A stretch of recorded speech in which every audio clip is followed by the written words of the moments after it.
gracias por aceptar la convocatoria. Bienvenidos. Quiero contarles simplemente, y en poquito tiempo así aprovechamos al máximo al conferencista, somos un grupo de matrimonios que nos llamamos Matrimonios Patricios porque pertenecemos a la Iglesia Bautista Patricios de Jesucristo de Barrio Patricios. Nuestro motivo de trabajo es los matrimonios. Estamos un día sábado al mes, hacemos una reunión de matrimonios en un hotel céntrico de la ciudad de Córdoba. Y en este caso, que justamente tocaba esta noche nuestra reunión, digamos, la idea fue extenderlo no solo a matrimonios, sino también al público en general. El tema de esta noche es de mucha actualidad, por eso nos pareció oportuno hacerlo más amplio. Yo quiero decirles que entendemos y creemos que la familia, al ser la base de la sociedad, se fundamenta en el matrimonio y por lo tanto, si fortalecemos matrimonio, fortalecemos familias, si fortalecemos familias, fortalecemos la sociedad. Y esa es la idea, y creemos en eso. Entonces, en un marco de respeto y de firmes convicciones también, que hemos dado en llamar a esta conferencia Homosexualidad y Matrimonio. Quiero presentarles al conferencista de hoy, que es el pastor Gerardo Ferace, de la ciudad de San Francisco. Él es pastor de la iglesia Nueva Vida, ¿sí? Nueva Vida, Vida Nueva, a ver, Nueva Vida. Conferencista, no solo en el país, sino en otros países vecinos. Y también conduce un programa de televisión en la ciudad de San Francisco que se llama Fundamentos, donde justamente se habla de valores, pero de los que no cotizan en bolsa, justamente. Simplemente decirles que quedamos a la expectativa de lo que el pastor Ferace tiene para nosotros. Bueno, es un gusto estar con ustedes esta noche. Gracias a Alejandra y a Luis y a todo su equipo de trabajo por esto que están haciendo. Él hacía mención al programa de televisión que estamos teniendo ya hace casi 8 meses en San Francisco, y justamente se llama Fundamentos y tiene un eslogan que dice valores que no cotizan en bolsa, porque creemos que esos son los valores que hay que sembrar en nuestra sociedad. Así que yo quiero animar a los matrimonios que están trabajando en esta siembra sistemática, y uno dice, ¿qué puede ser esto en el contexto de tanta necesidad? Un educador de nuestro país, el doctor Julio César Lavaqué, el creador del MAP, el método para aprender a pensar, tiene una frase que es interesante. En este contexto de una educación tan alicaída en nuestro país, de docentes mal pagos, de proyectos siempre truncos, él dijo, es verdad que me duele que en mi país la educación no es lo más importante, pero en mi aula sí lo es. Y todos nosotros tenemos un aula.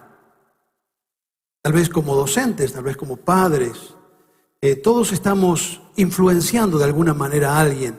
Y entonces, aunque sea un pequeño espacio, y nos parezca poco, un director de cine del siglo pasado dijo, no hay papeles insignificantes, solamente hay actores mediocres.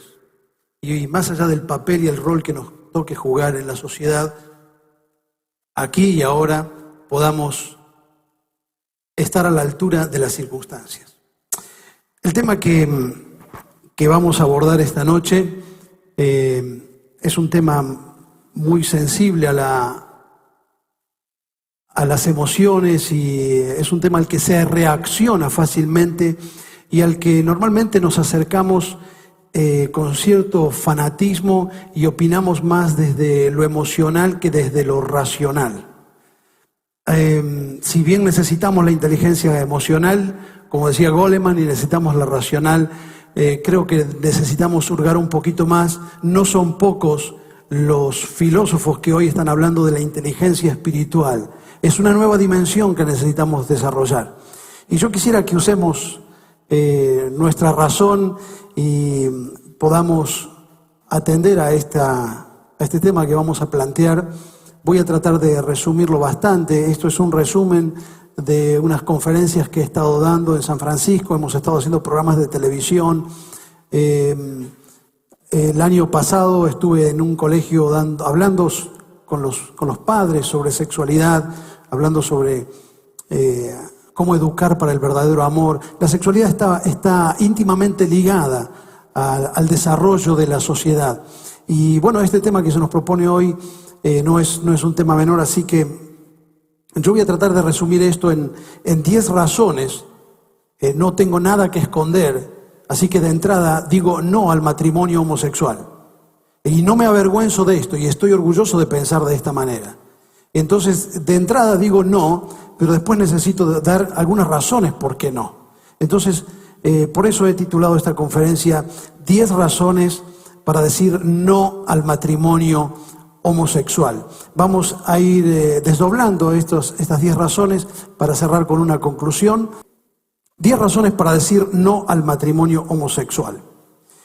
Voy a arrancar por aquí. La primera razón por la que me opongo a este proyecto de ley es que destruye la esencia del matrimonio. Destruye esencialmente la definición de matrimonio. Mira, voy a decirles algo. Cuando una palabra sirve para todo, termina no sirviendo para nada. Entonces, ¿a qué le llamamos matrimonio?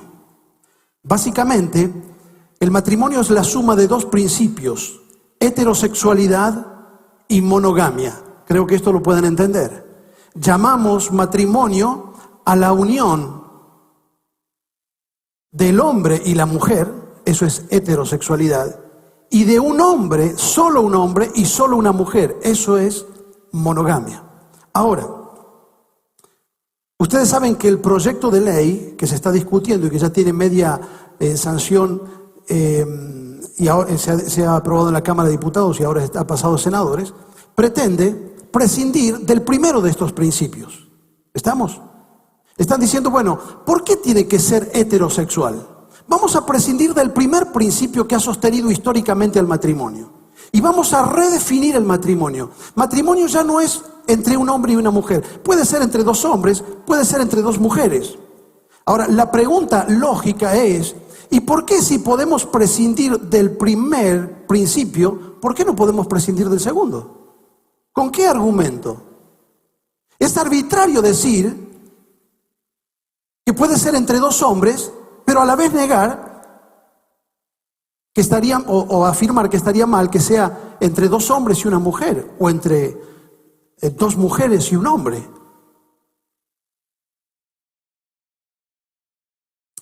Entonces entramos en un terreno bastante peligroso. Porque en realidad sería más coherente que terminemos aprobando no solamente la homosexualidad en el matrimonio. Si aprobamos eso, tendríamos que aprobar la poligamia.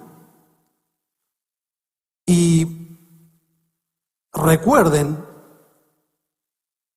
que la agenda que maneja el movimiento homosexual incluye no solamente a los homosexuales, sino a los bisexuales. Y entonces, ¿con qué argumento le vamos a decir después a una persona que quiere seguir teniendo su relación vincular con su esposa, pero a la vez quiere tener relación con un hombre? ¿Y por qué va a privar a ese hombre, que es una relación paralela al matrimonio, de los mismos derechos? ¿Por qué no podríamos hacer una familia ensamblada y llamar a esa unión de 3 personas matrimonio? ¿Con qué argumento lo haríamos? Hace poco tiempo, bueno, año y medio más o menos, un revisero de misiones fue convocado por los canales de televisión para contar su historia, porque él anda con 2 hermanas gemelas. Tal vez ustedes se acuerdan de esto. Ahora la pregunta es, ¿a cuál de esas 2 mujeres que él tiene la ley va a proteger? ¿Por qué le va a dar una cobertura legal a una y no a otra? Es totalmente injusto. Es decir que si nosotros movemos los principios que sostienen el matrimonio, y si sacamos el primer principio, que es la heterosexualidad, inmediatamente se cae el otro. Quiero que miren esta frase. Al elegir arbitrariamente uno solo de estos principios, en este caso la heterosexualidad, se establece un agravio comparativo con los polígamos. Por tanto, por no discriminar a quienes quieren practicar la homosexualidad, terminaríamos discriminando a los que quieren practicar la poligamia, aunque ellos le llaman el poliamor. Entonces terminamos siempre discriminando. Por eso, en este contexto, suenan coherentes las palabras de esta diputada Fernanda Gil Lozano, de la Coalición Cívica. Y le he puesto una foto para que ustedes la conozcan y sepan, para que nosotros sepamos quiénes son los políticos que nos dirigen. Cuando se discute este tema en la Cámara de Diputados, la señora Fernanda Gil Lozano, de la Coalición Cívica, se expresa en el recinto el 16 de abril, que después se transcribe parte de su alocución y su argumentación en el diario La Nación de la fecha, que voy a leerles. Ella dice lo siguiente: tenemos que desdramatizar el matrimonio. Yo estoy a favor de este proyecto, el casamiento entre personas del mismo sexo. Y creo que debemos hacer un esfuerzo para animarnos a una vida de placer, de libertad, y no encapsular a la familia como una célula reproductoria. Y si permitimos la unión entre dos personas del mismo sexo, ¿por qué no permitir la unión de 3 personas? Y si yo tengo relación con un perro y el perro está de acuerdo, ¿por qué no? Señores, estos son nuestros políticos. Esta es la gente que nos camufló su opinión en las elecciones, porque esto no estuvo en ninguna plataforma electoral.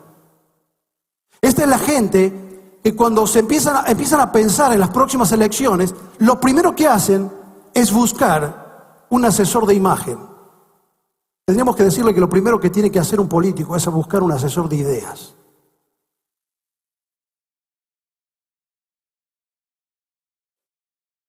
Porque cuando uno lee o escucha estas declaraciones dichas en la Cámara, en la honorable Cámara de Diputados de la Nación, como dice un amigo mío, una ignorancia enciclopédica.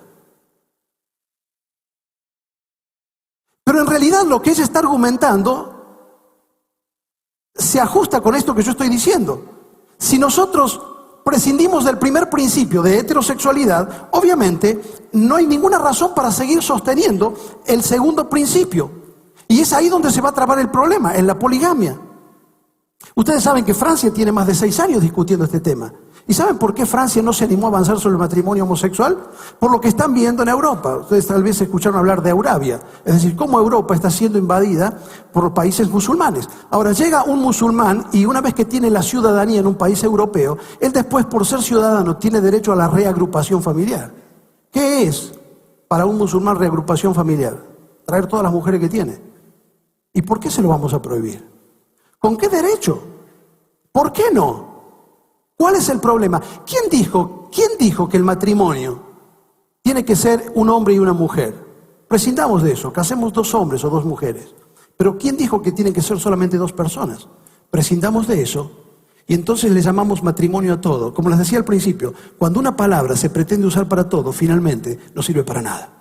Y esto es lo que está ocurriendo con esta ley del matrimonio homosexual. Segundo, yo lo pondría en estas palabras. Este proyecto de ley pretende ignorar que todo derecho está precedido de requisitos. Quiero que presten atención a esta argumentación. A todo derecho que la Constitución confiere a los ciudadanos argentinos, se accede mediante el cumplimiento de prerequisitos. ¿Estamos? Es decir, todo ciudadano argentino accede a los derechos constitucionales mediante el cumplimiento de prerequisitos. No se puede acceder por otra vía. Y lo que estamos haciendo ahora es querer acceder sin el cumplimiento de prerequisitos. Voy a ponerles algunos ejemplos. Por ejemplo, ¿todo ciudadano tiene derecho a la jubilación? ¿Sí o no? ¿Y por qué un hombre se jubila a los 65 y una mujer a los 60? ¿No es una discriminación de género? ¿Por qué? ¿Qué pasa si una persona se quiere jubilar a los 50 años? ¿Lo están discriminando? No. Porque en ese caso, presta atención, ya lo voy a explicar esto, no se está discutiendo el derecho, se está discutiendo el prerequisito. Entonces presta atención que lo que nosotros estamos discutiendo no es el derecho. Todo ciudadano argentino tiene derecho a formar un hogar, a formar un matrimonio. Lo que estamos discutiendo es cuáles son los requisitos. Ese es el punto. ¿Y qué pasa si un ciudadano quiere acceder a una jubilación sin cumplir con el prerequisito de hacer los aportes correspondientes? ¿Por qué no? ¿Lo vamos a estar discriminando? Entonces, a todo derecho se accede desde el cumplimiento de los prerequisitos. Es imposible hablar de derechos sin hablar de requisitos. Por eso yo enfatizo bien esto cuando he debatido el tema. No estamos, señores, discutiendo el derecho, sino los requisitos. Hay discriminación cuando frente al cumplimiento de los requisitos a una persona se le niega el derecho. Solo ahí hay discriminación. Entonces se está usando una tramposa manipulación semántica, de modo que todos tienen miedo frente a una cámara de dar su opinión. Días pasados escuché lamentablemente a un político cordobés que nos prometió que cuando él vaya a Buenos Aires iba a defender nuestros derechos. Lo escuché en una radio de mi ciudad y cuando el periodista lo puso entre blanco y negro, empezó a decir: yo tengo claras mis ideas. Me pregunto cómo él se lo va a explicar a sus hijos y a sus nietos. Pero no puedo decir que no. Y yo entiendo ese no puedo decir que no. Porque el político, como decía Winston Churchill, no es el que piensa en las próximas generaciones, es el que piensa en las próximas elecciones. Y entonces, frente a cuando tienen que opinar, siempre lo primero que les preocupa es la imagen. Y tienen miedo de que lo primero que le van a decir: entonces sos fascista, sos de derecha, estás discriminando. No, señores, hay discriminación cuando frente al cumplimiento de los requisitos a la persona se le niega el derecho. Y aquí no se le está negando el derecho a nadie, no estamos discutiendo derecho. Todo ciudadano argentino tiene derecho a formar un matrimonio, estamos discutiendo los requisitos. Voy a decirte algo más. No solamente en nuestro país tenemos requisitos para formar un hogar, no solamente tenemos requisitos para acceder a los derechos. ¿Sabías que en nuestro país también tenemos requisitos para expresar la más primitiva y primaria expresión de solidaridad y amor? Mire, no debe haber una forma más primitiva o elemental manera de expresar la solidaridad y el amor que dando sangre. Entonces yo, en mi intención de demostrar amor, solidaridad, urbanidad, condescendencia con un prójimo necesitado, voy a dar sangre. Y me dicen: si usted ha estado practicando relación sexual hombre con hombre o está tatuado, no puede dar sangre. ¿Me están discriminando? No estamos hablando de derechos, estamos hablando de requisitos. ¿Y por qué nadie dice me están discriminando en ese caso? Porque cuando usted va a poner en práctica la mínima expresión de solidaridad y amor, bueno, pero yo lo amo, es mi familiar, y yo quiero expresarle mi amor, yo le quiero dar sangre. Bueno, pero si usted tiene hepatitis, tiene HIV, bueno, hay varios requisitos. Si no está en una ventana de tal edad a tal edad. Si usted es adicto a las drogas intravenosas, si usted está tatuado, o si usted ha estado practicando ha estado teniendo prácticas homosexuales, le están diciendo de una manera triste: ni siquiera para expresar el amor de esa forma tan elemental está sirviendo. Pero el problema no es que te están negando el derecho, es que no te estás aveniendo a los requisitos. Entonces no hay discriminación. Es una manipulación semántica. Miren cuáles son algunos requisitos para el matrimonio. Hemos mencionado ya la cuestión de la monogamia, pero presten atención. No solamente un prerequisito para el matrimonio, vuelvo a enfatizar, no estamos hablando de derecho. No solamente es la heterosexualidad. Pregunto, ¿y qué vamos a hacer con los otros requisitos? Por ejemplo, la edad. Usted sabe, por ejemplo, que la Organización de las Naciones Unidas hace 15 días le ha pedido al gobierno de Colombia que revea algo que es ley en Colombia, que un chico a los 14 años se puede casar. En nuestro país eso no está permitido. Entonces, ¿por qué no vamos a avanzar sobre la cuestión de la edad? Después de todo, si un hombre se puede casar con una mujer, prescindamos del primer requisito, y otros van a decir, bueno, saquemos el segundo requisito, saquemos el requisito de la edad. ¿Qué tiene de malo que un hombre de 38 años, después de su divorcio, se enamore siendo profesor de su alumna de primer año? Y quiera casarse, se aman. ¿Qué tiene de malo? Usted sabe que la agenda del movimiento homosexual basa muchos de sus preconceptos en el informe de Alfred Kinsey del año 1948, donde él veía incluso como normal la pedofilia, porque él había evaluado que frente a ciertos estímulos sexuales hacia los niños parecían responder con placer, y ven como normal la efebofilia, es decir, personas que tienen un fuerte atractivo sexual hacia los adolescentes. ¿Y cuál es lo malo? Entonces, si existe el amor, o como dice nuestra tristemente célebre diputada Gil Lozano, si estamos de acuerdo, la pregunta es, ¿el hecho que dos personas estén de acuerdo hace válido una situación? El duelo es algo que ocurre por común acuerdo, como hacían los gauchos de la Pampa. Y el hecho de que, como dice Borges, en un duelo los dos son Caín y los dos son Abel, y el hecho de que haya un previo común acuerdo no legitima eso. Entonces, ¿qué vamos a hacer con la cuestión de la edad? ¿Qué vamos a hacer, por ejemplo, con la cuestión de la consanguinidad? Porque este es otro prerequisito para el matrimonio. ¿Y qué vamos a hacer con las uniones incestuosas? ¿Y qué pasa si un hombre se enamora de su hermana y quiere casarse y en realidad está teniendo relaciones sexuales con su hermana? O un padre con su hija, o como salió hace poco en los medios de difusión, un nieto con su abuela. ¿Cuál es el problema? Es decir, quitemos todos los requisitos. Tal vez ustedes han escuchado hablar la historia de la estatua que falta, ¿no? Cuando el fundador, el padre de la logoterapia, Víctor Frankl, que funda la tercera escuela de psicología vienesa, cuando él va a Estados Unidos a dar sus conferencias, claro, él llega en barco. Estamos hablando de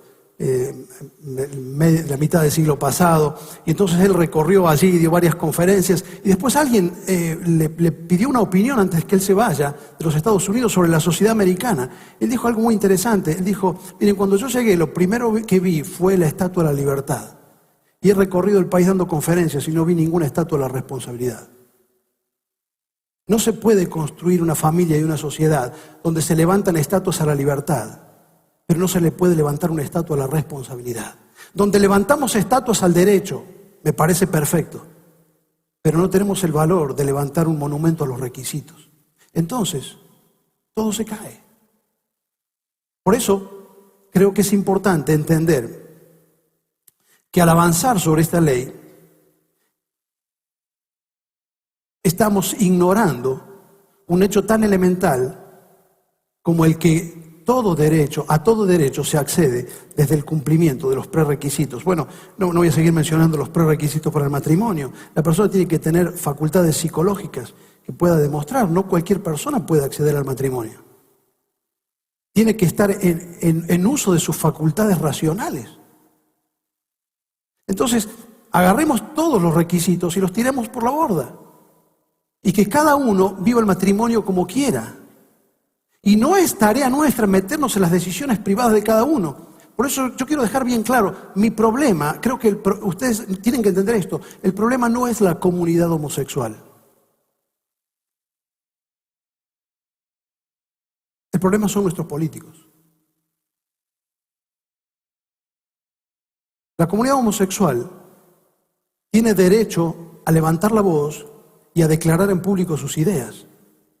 El tema es que yo sé cuáles son sus ideas. Lo que todavía no sé es cuáles son las ideas de las personas que nos gobiernan. Ese es mi problema. Esa es mi vergüenza como ciudadano. En tercer lugar, es una ley antiecológica. Y uso este término de una manera intencional, porque ustedes saben que muchos hablan, bueno, esta es una ley antinatural o es contraria a la ley de la naturaleza. Pero lo he puesto en estos términos justamente, intencionalmente, porque los movimientos, el movimiento homosexual se identifica con los partidos verdes y me parece bárbaro. Así que tenemos que cuidar la creación. Son proecologistas, pero a la vez son proabortistas. Es decir, si usted llega a matar un bicho, está poniendo en riesgo la supervivencia de la especie. Si usted llega a matar una ballena, es un criminal. Me parece bárbaro. Pero si usted mata a un niño en el vientre de su madre, está bien. Eso es lo que piensan. ¿No hay una incongruencia? O sea que es un delito matar a un animal porque ponemos en riesgo la preservación de la especie, pero no es un delito matar a un niño en el vientre de su madre. ¿Usted sabe cuál es el lugar más inseguro para que un niño viva en nuestro país? No se confunde, no son las calles de la Villa Miseria. Es el vientre de la mujer, es el vientre de las madres. 1000 niños por día se abortan en nuestro país. Entonces, si usted toma un niño y lo deja solo en una calle de Fuerte Apache o de la Villa Carlos Gardel, tiene más posibilidades de sobrevivir que si está en el vientre de una mujer en nuestro país. Evidentemente nos hemos levantado contra las leyes de la naturaleza y vamos a pararnos un poquito aquí. Estamos frente a una cuestión que es antiecológica. Usted sabe que frente a toda decisión o frente a un proyecto de ingeniería, por ejemplo, una de las cosas que hay que evaluar es el impacto ecológico. Estamos discutiendo hace tanto tiempo la cuestión de Botnia, allí en el límite con en la frontera, el río que nos divide con Uruguay, ¿no es cierto? Con los uruguayos. Porque bueno, está la cuestión de por medio, el impacto, ¿cómo se puede medir el impacto ecológico? Ahora, esta es una cuestión que es antinatural. Cuando nosotros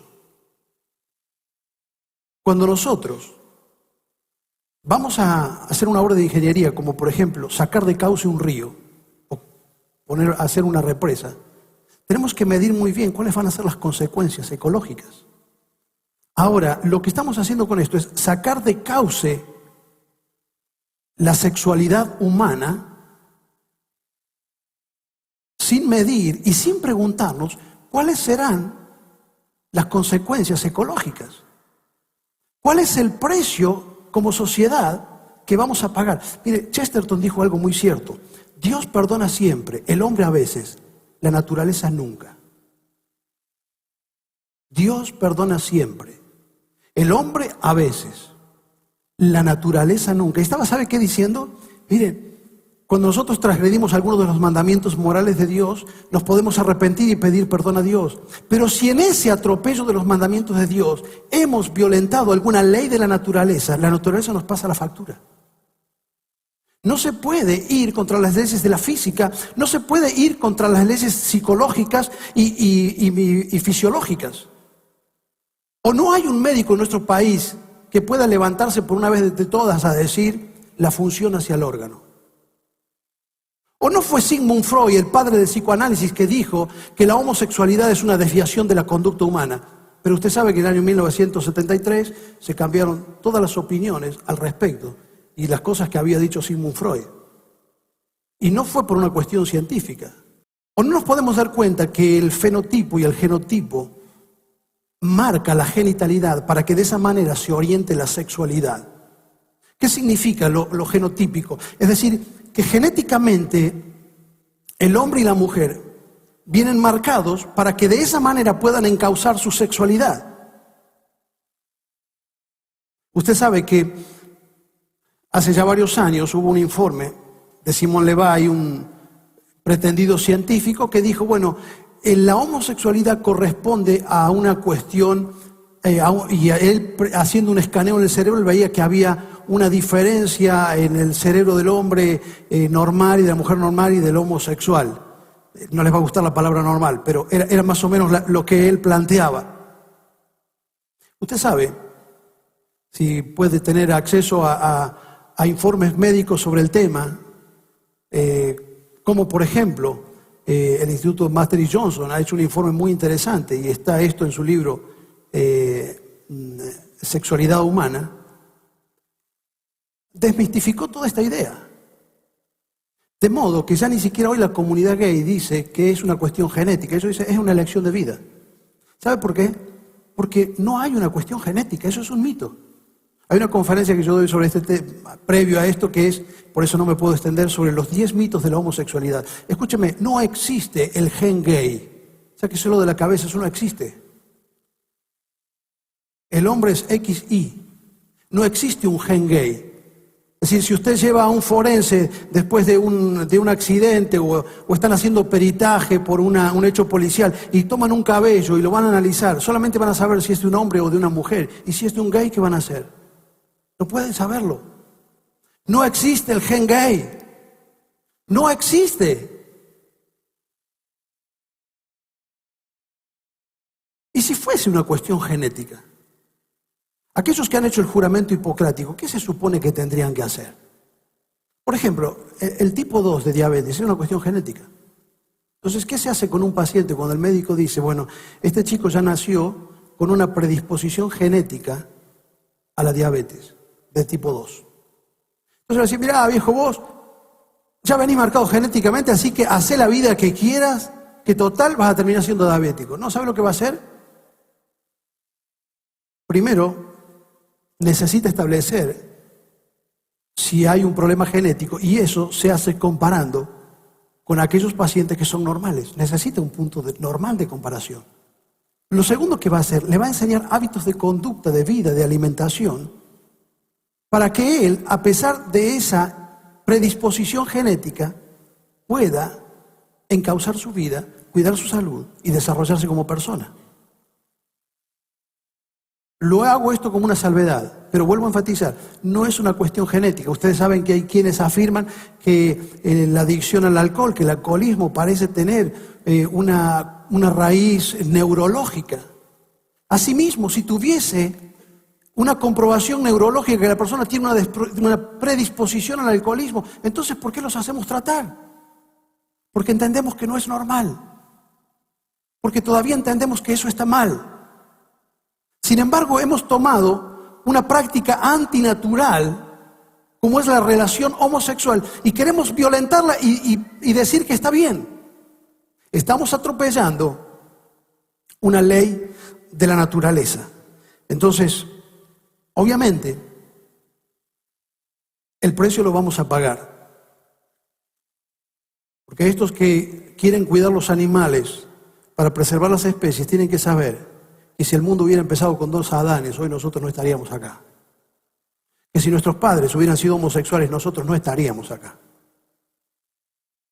Entonces no me vengan a manipular la verdad. Sí, hay formas de manipularla. Usted sabe que aún un reloj parado está en lo cierto 2 veces al día. Usted sabe que a partir de los Juegos Olímpicos de Atlanta, justamente por esta cuestión de la homosexualidad, porque hubo mujeres que estuvieron, hombres que tenían hormonas inyectadas y que en su apariencia eran mujeres y estuvieron involucrados en competencias de mujeres jugando en desventaja. Entonces a partir de ahí, en todos los Juegos Olímpicos, a partir de los Juegos Olímpicos de Atlanta en Estados Unidos, se hace la prueba de la sexualidad. ¿Sabe con qué se hace? Con mucosa de la boca, la saliva. Es decir, porque cada célula de nuestro cuerpo grita lo que somos. Cada célula de nuestro cuerpo grita lo que somos. Ahora, no se confunda. El hecho de que la persona venga marcada genéticamente, no es nuestro tema la homosexualidad, no me voy a meter en eso ahora, pero el hecho de que la persona venga marcada genéticamente, que venga marcada sexualmente, el hecho de que la persona fenotípicamente, en su misma apariencia, el médico diga, es hombre, sin necesidad de hacer un análisis, no significa nada. Porque el principal órgano sexual no es el pene ni es la vagina, es la mente. Y entonces la sexualidad va a ir definida y se va a ir definiendo y la persona va a ir tomando identidad según su crianza. Porque aunque el niño venga marcado genotípicamente como un varón y fenotípicamente como un varón, si ese niño tiene una baja imagen paterna, si tiene una alta imagen materna, si la madre le vive hablando mal del padre, si lo viste como un niño, obviamente va a poner su sexualidad en crisis. O si es abusado desde pequeño, hay un montón de experiencias que pueden marcarle. Por eso hay que tener mucho cuidado. No me voy a poder meter en esto, pero tenga mucho cuidado cuando habla de homosexualidad, porque no todos los homosexuales son iguales. Nos tenemos en la mente a aquellos que son los proselitistas, pero créame que aquellos que hemos tenido que ayudar a personas a salir de la homosexualidad, sabemos que hay mucho dolor atrás. Y tenemos que ser comprensivos y tener mucho cuidado y mucho amor. Porque es muy triste escuchar a una persona decir: yo soy una mujer viviendo en un cuerpo de hombre. ¿Sabe lo que es eso? Una crisis de identidad terrible, terrible. He visto a gente llorar con una angustia, con una lucha interior tremenda. Entonces, no es una cuestión tan sencilla. Pero por favor, eso no nos habilita para negar de que es un uso antinatural de la sexualidad. En los otros días veía a un actor haciendo su defensa en la Cámara de Senadores. Y ustedes recuerdan lo que él terminó diciendo: yo quisiera que mi hijo me entierre. Yo quiero decirle algo: el matrimonio como institución no está para tutelar los caprichos, los gustos o las inclinaciones personales. El matrimonio como institución está para que, resguardando nuestros gustos personales, pueda garantizar la supervivencia de la especie. ¿No hay un político en nuestro país que entienda esto? Pero me van a decir: lo que pasa es que necesitamos un marco legal. ¿Qué vamos a hacer con las minorías? Bueno, este es otro argumento. ¿Y qué vamos a hacer entonces con las minorías? ¿No podemos ser insensibles? ¡Claro que no! Ahora, quiero que mires este argumento. Supongamos que podemos finalmente legislar esta cuestión.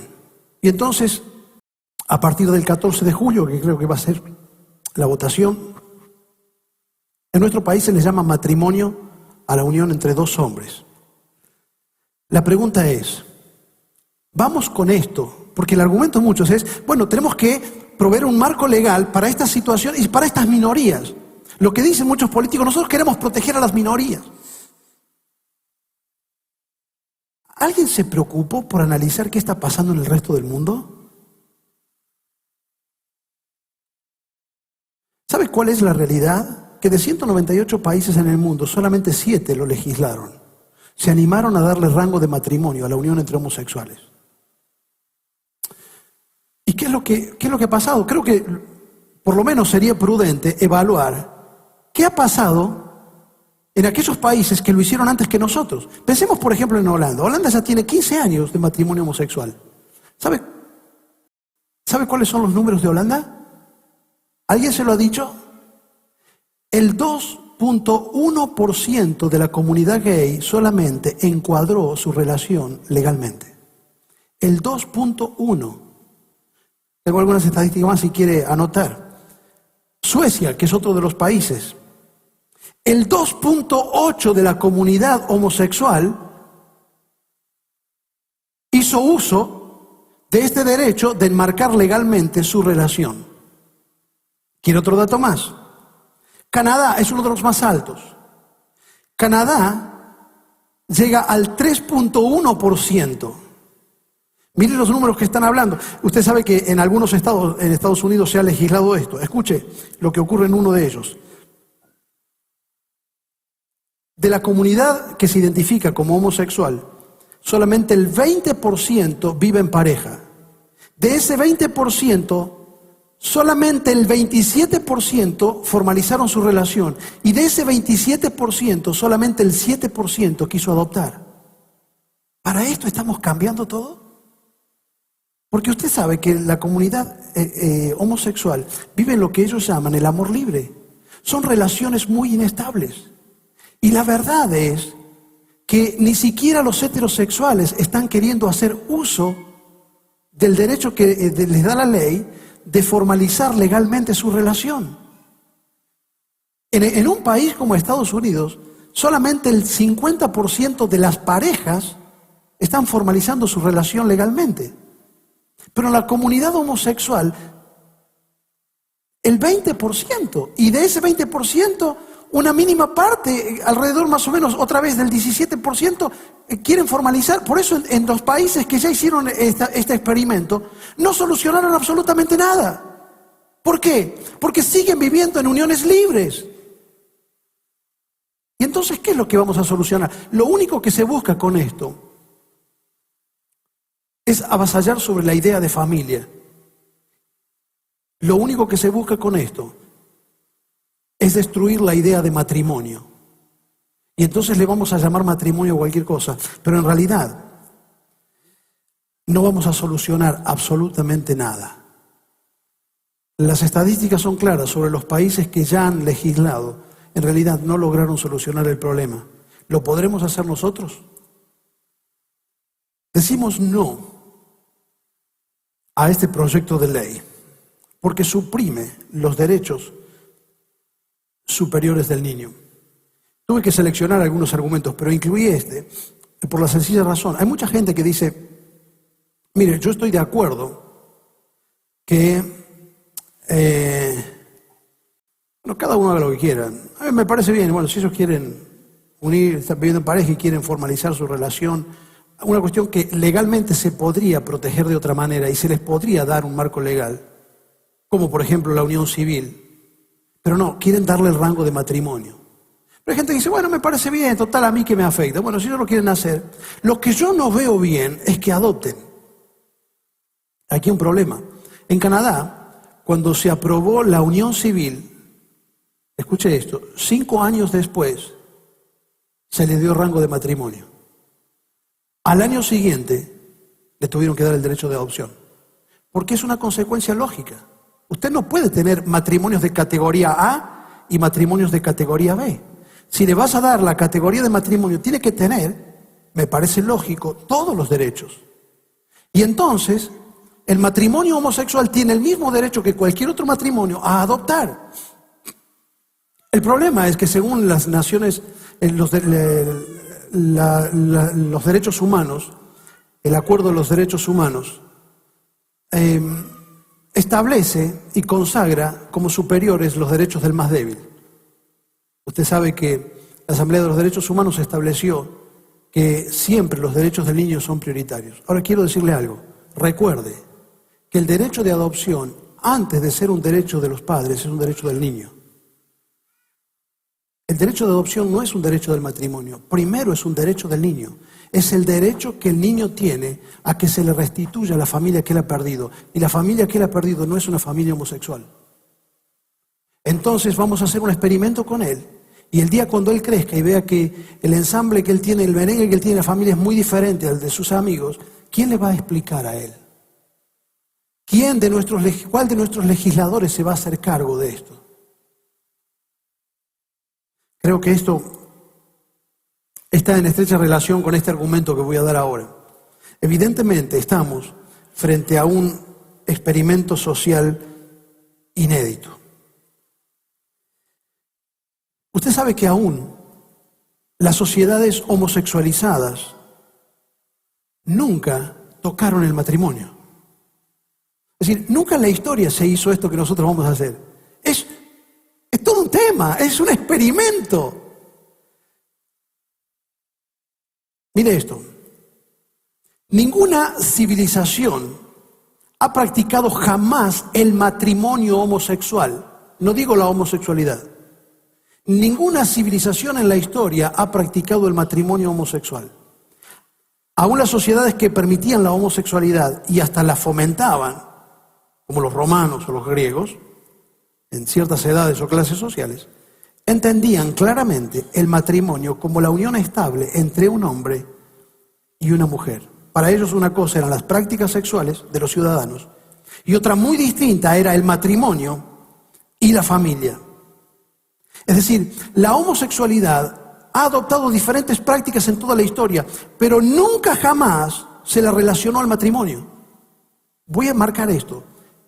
Históricamente, aún las sociedades que estaban totalmente homosexualizadas, como Sodoma, practicaron la homosexualidad de diferentes maneras. Los romanos, usted sabe que los generales romanos se llamaban los efebos a las batallas, a las campañas militares. ¿Qué hacían? Llevaban adolescentes a quienes abusaban sexualmente. Pero aunque eran sociedades que practicaban y promocionaban la homosexualidad, nunca la vincularon al matrimonio.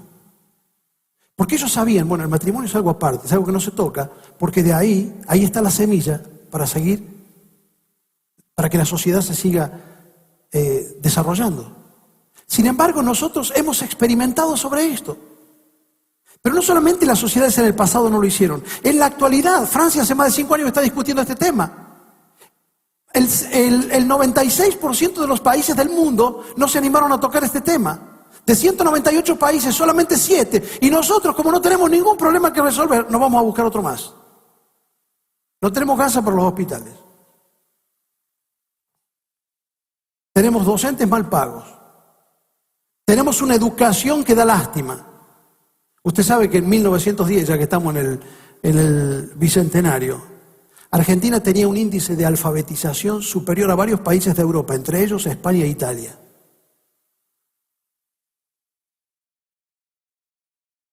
En el último examen que se hizo con alumnos internacionales, donde estuvieron los alumnos argentinos participando, en comprensión de texto y en lectura, los alumnos argentinos de 160 países estuvieron en el lugar 157.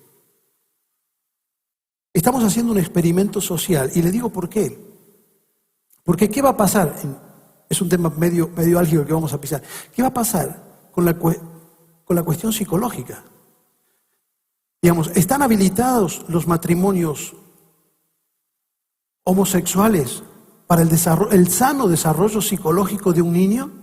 ¿Qué va a pasar con esa imagen distorsionada? Porque una cosa es el hogar monoparental, una cosa es la ausencia del rol y otra cosa es la disfunción del rol. Y ustedes tal vez han escuchado esta semana discusiones de psicólogos que están diciendo, esto es una locura. Pero hay otros que están diciendo, no, en realidad van a poder criarlos de una manera tan sana como los otros padres, porque los chicos se van a acostumbrar. ¿Sabe cuál es la verdad en el fondo? Que todo esto es teoría. Perdónenme los psicólogos que están acá, pero es todo teoría, porque no hay una manera empírica de comprobarlo. Entonces, cuando está fuera de la comprobación, ¿sabe qué es? Un experimento. Pero el asunto es que nosotros ponemos los hijos y ellos experimentan. Porque ¿con qué hijos van a experimentar? Si un matrimonio homosexual no puede tener hijos. Es decir, ellos van a hacer un experimento con los hijos del sistema de matrimonio que ellos están ridiculizando. ¿Cuántas veces nos pasó esto en la educación? Tal vez aquí hay docentes y recuerdan las famosas teorías de Rousseau. Ya Rousseau con el Emilio, el contrato social, que el hombre es bueno, que el medio ambiente lo pervierte, toda esta cuestión del psicogénesis, que el hombre adentro tiene el bien, que si usted lo libera, el hombre se autoconstruye. ¿Y cuál fue el resultado? ¿Sabe usted que Rousseau, ese que inspiró a tantos docentes a cómo había que corregir a un chico, tuvo 2 hijos y no los crió? ¿Estuvieron en un hospicio? Fueron chicos que terminaron una relación pésima con su padre. Él no supo criar sus hijos y le enseñó a todo Occidente cómo se cría un niño. Y nosotros fuimos a comprar esas ideas. Es todo teoría. Es todo teoría. Lo triste es que en este experimento los matrimonios heterosexuales son los que van a poner los hijos. Digo no a este proyecto porque está encadenado al resto de la agenda del movimiento de lesbianas, gays, bisexuales y trans. Tal vez han visto muchas veces esta sigla. Ahora, me voy a detener un poquito en este tema. Y también seleccioné, entre los argumentos que tenía que elegir para completar los 10, elegí este también porque hay otro falso concepto que nosotros tenemos. La idea de que, bueno, tanto protestar por esto de darle rango de matrimonio a las uniones homosexuales, se lo demos y bueno, ¿cuál es el problema? Si total, a mí no me afecta. Yo sé cómo tengo que criar mi familia, yo sé cómo tengo que criar mis hijos. Estás muy equivocado. Esto solamente es la punta del iceberg. Porque una vez que se tiene este derecho, obviamente se accede a todos los demás. Por eso yo digo, esto está encadenado al resto de la agenda del movimiento gay. ¿Sabe usted que vamos a tener que cambiar todos los libros de texto? La educación va a ser un giro total. Un maestro no va a poder dibujar una familia en el pizarrón. ¿Cómo dibuja un maestro una familia en el pizarrón? No puede dibujar un papá y una mamá, está discriminando. Entonces, lo que viene detrás de esto es lo que ha pasado en los países que ya lo hicieron, es el famoso Proyecto 10 de la pedagoga Virginia Uribe, que es una famosa lesbiana que fue incluso condecorada por sus manuales en los cuales a los niños desde el jardín se le empieza a mostrar fotos de dos hombres para que ellos vayan asimilando que no tienen que discriminar y que eso también es un matrimonio. Y en su escuela a su niño se lo van a enseñar. Entonces ya no va a poder contar la maestra, esto ha ocurrido en un estado de los Estados Unidos, no puede contar el rey que se casó con una princesa. Si cuenta eso en un capítulo, al capítulo siguiente va a tener que contar el rey que se casó con un príncipe, porque si no está discriminando. Uno de los títulos de los cuentos del Proyecto 10 de Virginia Uribe es El compañero de cuarto de papá. Otro es el nombre de una niña, póngale Melissa, tiene dos mamás. Esos van a ser los cuentos. Y eso es parte del currículum. Y usted no va a poder decir que no, porque si no, está discriminando. Entonces no piense usted, no sé por qué peregrina razón, hay gente que dice, esto total, a nosotros no nos afecta, porque nosotros la tenemos clara. No, usted no entendió. Usted la tiene clara, pero todo el sistema educativo va a cambiar. Esto es parte de una agenda de leyes de lesbianas, de gays, de bisexuales y transexuales, que obviamente van a tener el mismo derecho que cualquier maestro a enseñar estas teorías desde el jardín de infantes y desde las guarderías. Y no puede decir que no, porque estamos abriendo la puerta a conceder. Otra vez, yo creo que la discusión se debe plantear en la cuestión de los requisitos y no de los derechos. Bueno, este tema lo estuve tratando, me invitaron en un programa televisivo el día miércoles y entre dos periodistas me acribillaron con algunas preguntas y entre una de las cosas yo dije, bueno, esto va a atentar también, porque claro, otra vez, la idea es, bueno, como decía recién, yo me voy a cuidar yo tengo mi familia, yo estoy bien, entonces lo que pasa alrededor no me va a afectar. Cuando yo dije esto que atenta contra la confianza del matrimonio natural, y puse el ejemplo, claro, si cuando los billetes de 50 falsos empiezan a circular, caen también en descrédito los legítimos, ¿o no? Si cuando usted le da un billete de 50 y usted sabe que andan circulando falsos de 50, uno casi ya no los quiere manejar, porque los tiene que mirar muy bien, y no hay nada más parecido a la verdad que la mentira. ¿Sabía esto? Lo más parecido a la verdad es la mentira. Entonces, uno tiene que... Entonces, ¿qué pasa? Cuando sale un modelo falsificado, aún el modelo natural y legítimo cae en descrédito. Y una de las cuestiones es que lo que va a ocurrir es el descrédito en el que cae la ya vapuleada institución del matrimonio. Y entonces el periodista dice, bueno, pero convengamos que con esto o sin esto, el matrimonio, el matrimonio clásico ya ha caído en descrédito. Así que, entonces mi pregunta fue, ¿y entonces qué vamos a hacer? ¿Vamos a seguir bombardeándolo? ¿Quiere que le mencione una institución más desacreditada en Latinoamérica que el Estado y que la democracia? ¿Y por eso vamos a avasallar contra ella? ¿O qué vamos a hacer? ¿O vamos a defender nuestra democracia que tanto nos costó? ¿Acaso porque tengamos políticos que no sepan interpretar a la gente?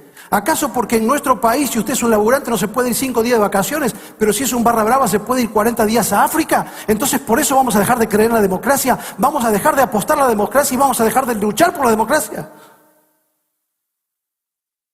Es verdad que el matrimonio heterosexual ha caído en descrédito por los divorcios, por las malas relaciones, por las tantas historias que todos nosotros conocemos. Pero creo que eso no nos da derecho avasallar sobre la única institución que ha sostenido la historia, en la sociedad a través de la historia. Y quiero decirle algo, yo no estoy abogando por los intereses religiosos. No me paro a defender esto por un interés religioso, porque quiero recordarte algo, el matrimonio no es una institución cristiana, es miles de años antes del cristianismo. No estoy defendiendo una institución cristiana, estoy defendiendo lo único que fue la semilla del desarrollo de la sociedad. La familia es una institución divina, viene del origen, no es una institución cristiana. Así que no estoy abogando por los derechos ni por los intereses de una religión. Ustedes, porque son religiosos. Pero no quiero el día de mañana a mis hijos o a mis nietos contarles, esto pasó en Argentina en el año 2010 y yo no hice nada.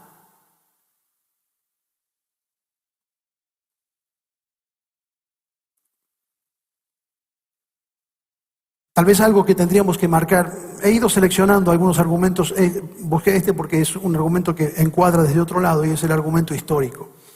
No solamente tenemos antropológicos o sociológicos o filosóficos como hemos argumentado, sino que necesito también este, y que es un argumento histórico. Cualquier persona que lea historia, por ejemplo, si ha leído los famosos libros de Arnold Toynbee, uno de los referentes en la causación histórica, es decir, que él no solamente analiza la historia, sino que aplica la filosofía a la historia, explica por qué pasó lo que pasó, no solamente cuenta lo que pasó. Entonces, en sus tomos sobre la historia de la humanidad, él analiza cómo las sociedades fueron cayendo y los grandes imperios fueron cayendo y cómo las culturas llegaron a desintegrarse. Y él ve que hay algo común en todas las grandes civilizaciones que cayeron. Y entre otras cosas comunes es la desintegración de la familia. Él ve que cuando una sociedad, la familia se desintegraba, la sociedad entraba en crisis y caía. Obviamente que hubo causas políticas, causas militares, causas económicas, pero una cuestión común a todos, desde las sociedades prediluvianas y cainitas hasta el Imperio Romano, lo común fue que la familia entró en crisis. Y entonces se terminó destruyendo la sociedad.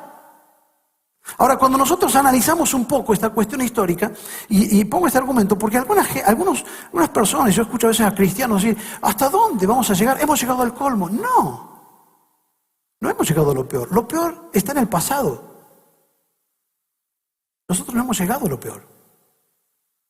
¿Sabe por qué explico esto? Porque hay gente que dice, si usted no está a favor de la homosexualidad, es un homofóbico y es un retrógrado. Es decir, usted es anticuado. En cambio, los que creemos y los que apoyamos el matrimonio homosexual y la poligamia somos gente contemporánea, somos modernos y nosotros estamos más actualizados.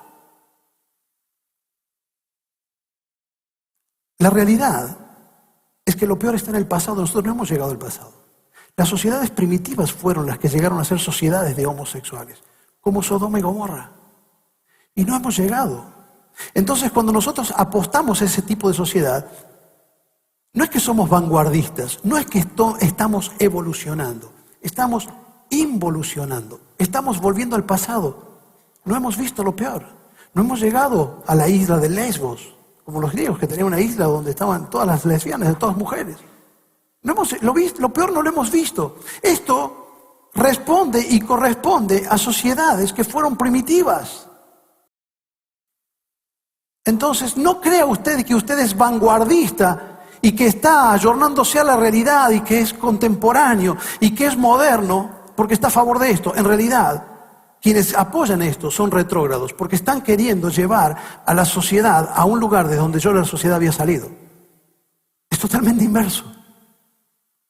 Y quiero finalmente dejar un argumento más, y es que esto es un abierto desafío a la ley de Dios.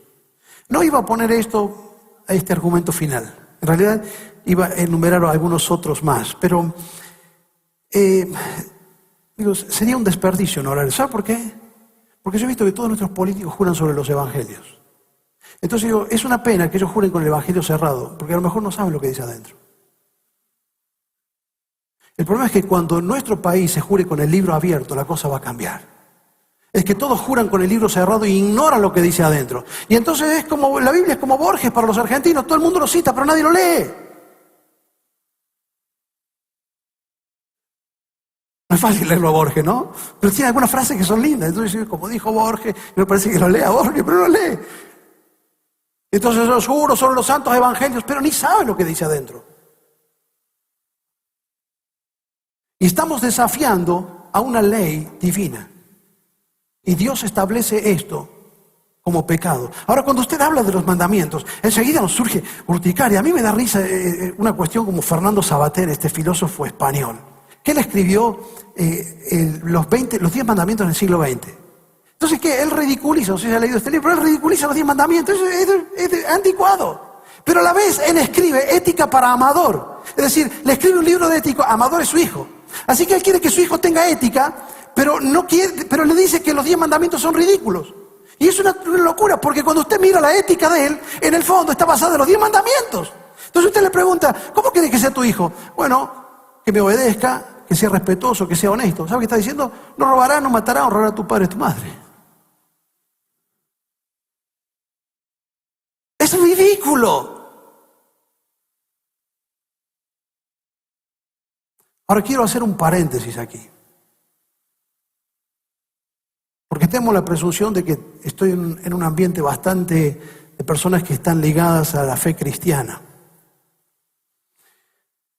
Y cuando hablo de que la homosexualidad está quebrantando un mandamiento de Dios, necesito hacer un paréntesis para hablar de la hipocresía que he visto en la iglesia sobre este tema.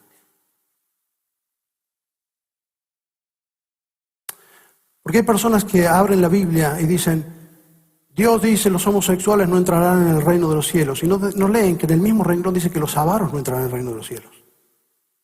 Y yo veo iglesias donde se ha hecho de la prosperidad una teología. He escuchado las teorías de Napoleón Hill, piensa y hágase rico. Las teorías de padre rico, padre pobre, como bosquejos de los sermones. Y entonces han hecho de la avaricia un culto y terminan condenando a los homosexuales. Quiero decirte algo que tal vez no te va a gustar. Nosotros tenemos más cosas en común con el peor de los pecadores que con la santidad de Dios. Voy a repetirlo. Nosotros tenemos más cosas en comunes con el peor de los pecadores que con la santidad de Dios. Entonces, cuando hables de este tema, tienes que hacerlo con la debida sensibilidad, amor y gracia. Hay mucha gente sufriendo detrás de esto. Y algunos de ustedes, consiervos, saben de qué estoy hablando. Que es muy triste ver a una persona llorar por esto. No todos son esos proselitistas que van a las marchas del orgullo gay. Porque en el medio hay gente que ha sido abusada cuando ha sido chico y están viviendo con una profunda crisis. Porque por la crianza que han tenido ha llegado una etapa donde empezaron a luchar con su identidad sexual. ¿Y a quién se lo iban a contar? Si lo cuento en la iglesia me van a olvidar. Y si lo cuento a mis padres me van a correr. ¿A quién se lo cuento? Y está viviendo con una lucha. Hasta que finalmente se lo cuenta a un amigo. Y el amigo dice, yo te entiendo porque a mí me pasa lo mismo. Y ahí tiene una pareja gay. Entonces alguien le pone la mano en el hombro. Y alguien le dice, contame lo que te pasa. Yo te voy a ayudar, yo te escucho. Y nos entendemos. Y eso vuelca las emociones. Le podría contar historias de esta. Entonces tenga mucho cuidado cuando hable de este tema. Yo sé que esto es una abominación a los ojos de Dios, pero lea bien su Biblia en el mismo renglón donde se condena la homosexualidad, se condena la avaricia, se condena la idolatría, se condena el adulterio.